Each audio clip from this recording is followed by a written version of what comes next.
In this lesson, we're going to cover these aims. Number 1, describe an atom and its structure. Number 2, the relative charges and approximate relative masses of protons, neutrons, and electrons. Number 3, describe the proton atomic number and nuclear mass number and nucleotide rotation. And the last part is describe an element. The structure of an atom.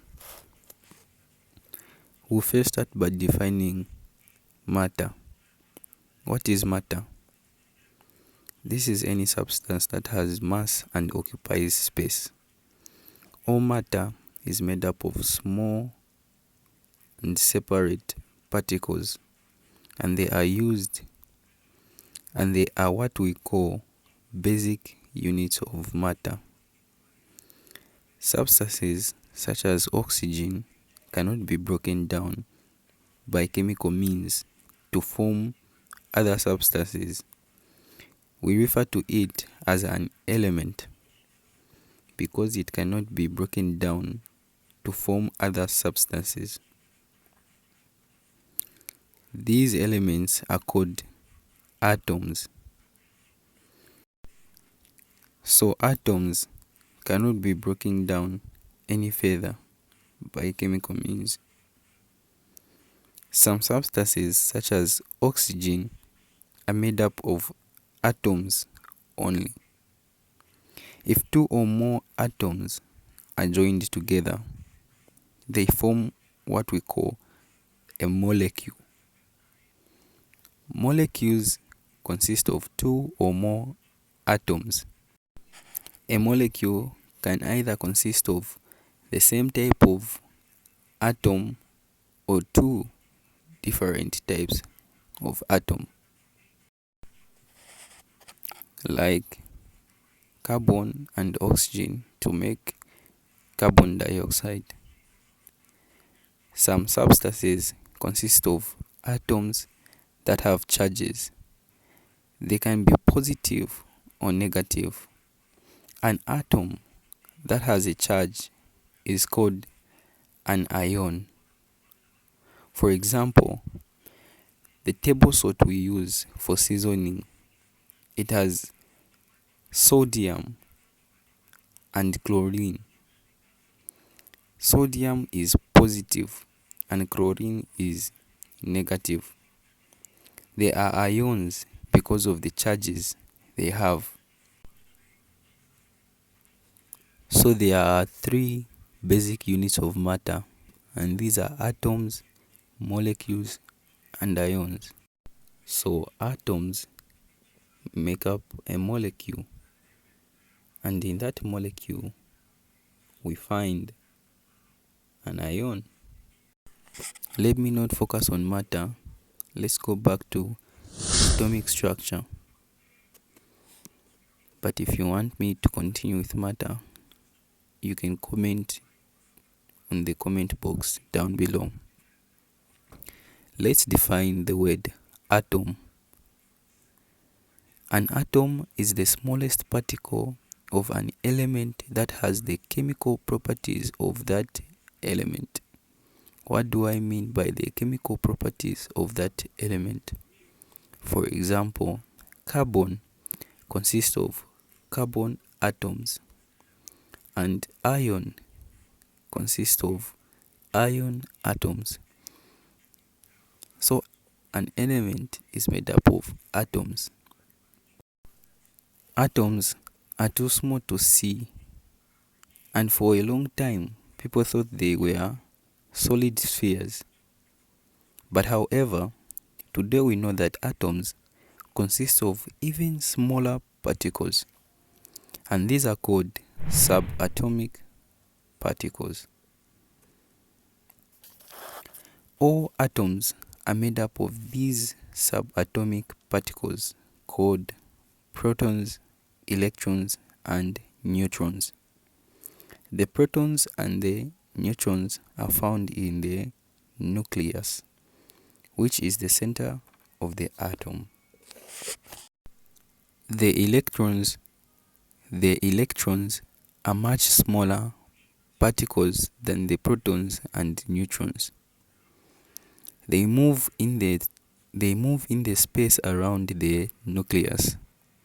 Electrons that are far from the nucleus have more energy than those that are close to the nucleus. Scientists were amazed, surprised, perplexed. Okay, they were just amazed to discover that electrons in an atom have specific amount of energy, and these energy levels are called electron shells. Electron shells closer to the nucleus have lower energy. Now that we are done with the atomic structure, let's move on to charges and masses of subatomic particles. A proton is a positively charged particle. An electron is negatively charged particle. A neutron has no charge. It's neutral. The positively charged protons attract the negatively charged electrons. Let's take a look at this table down here. We can see that in the subatomic particle, we have the proton, the electron, and the neutron. The approximate mass of a proton is 1, and the approximate mass of a neutron is 1. And for an electron, it's 1 over 4. And their charges for a proton, since it's a positively charged particle, it will be 1. And for an electron, since it is a negatively charged particle, it will be negative 1. And these are their location.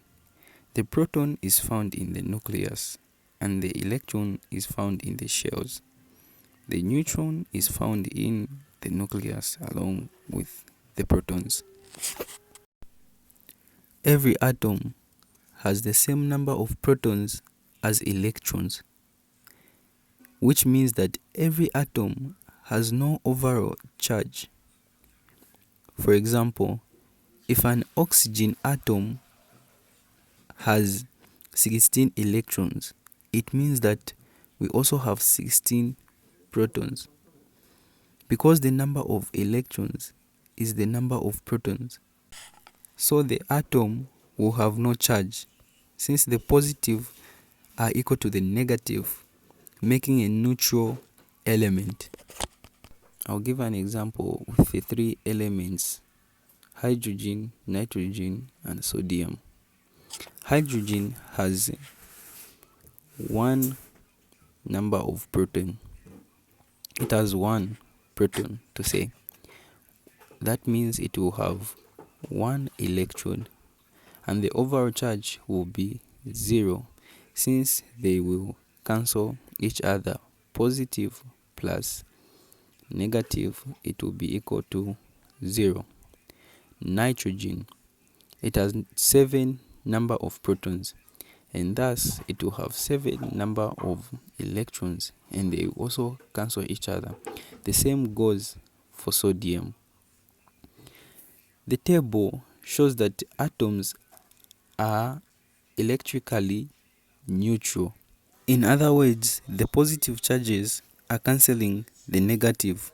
For example, nitrogen has 7 electrons are negative, and protons are positive. They will cancel each other, making it neutral. The elements, the electrons in the outermost shell, are called valency electrons. These elements, sorry, they are not elements. These electrons that you see, they are called valency electrons. Why? Because they are in the outermost shell. The outermost shell is the last shell of an atom. They are important because they are the ones we use if we want to join two atoms. We will learn that in a future tutorial. Proton number, nucleon number, and the nucleode notation. Proton number is symbolized with Z. This is the total number of protons confined in the nucleus of an atom. It is also called an atomic number, nucleon mass number.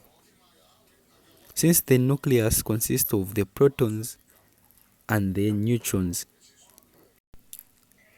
they make it heavy, thus they are the ones that contribute to the mass of an atom. Nucleon number is the total number of protons and electrons contained in a given element. It is also called the mass number. Why is it called the mass number? Because protons and electrons, they are the ones that contribute to the mass. That's why it is also called the mass number. Nucleode rotation. Finally, the atomic number and nucleon number of an atom are relative in this way. Nucleon number can be found by using this formula: A is equals to Z plus N. You all know that Z is the proton number, N is the nucleon number. So an element in the periodic table can be shown like this. This is the nucleon number, and this is the proton number, and this is the element symbol. Let's look at this example.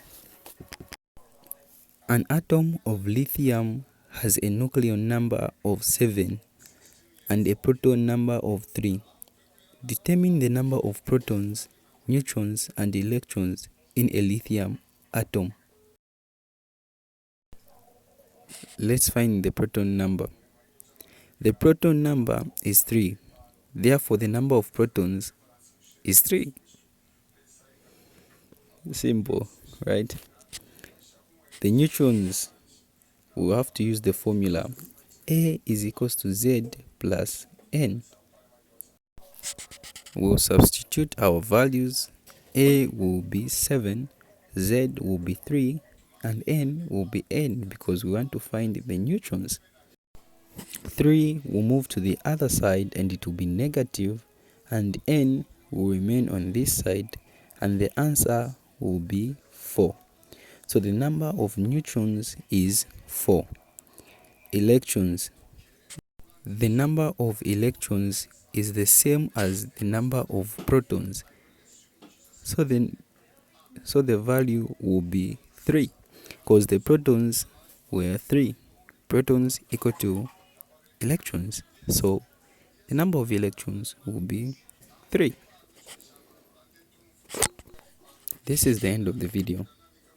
Here's an challenge exercise to practice on electrons, and on the next video we'll focus on elements. And if you appreciate this video, if you want to encourage me to make more videos, please leave a like and subscribe. And if you are watching this offline, you can go back on YouTube and subscribe to our channel, Big Brains. So we'll finish up the last part of our lesson next week.